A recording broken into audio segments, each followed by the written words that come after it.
Let me address the elephant in the room. Why did it take me so long to come to grips with this, and why am I only acting now?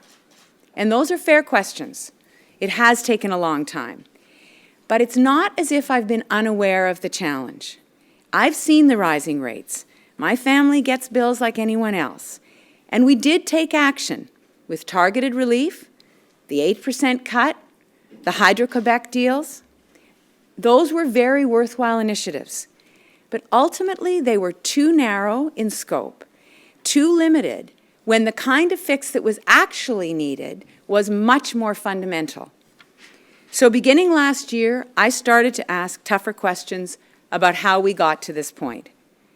And I started to ask what could be done about it that was more fundamental. What could we do to actually change some of the structural drivers of these cost increases? For decades, bad choices have been made. Those governments, including ours, who for decades pushed off the price of reinvesting in the system, that was a mistake.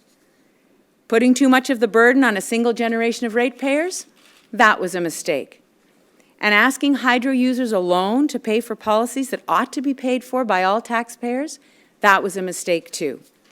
The policy was wrong, and that made the pocketbook pressures impossible.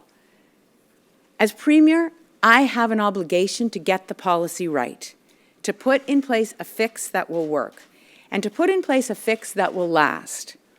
Bringing down rates by 25% and fixing the system structure, that's the approach that I believe in.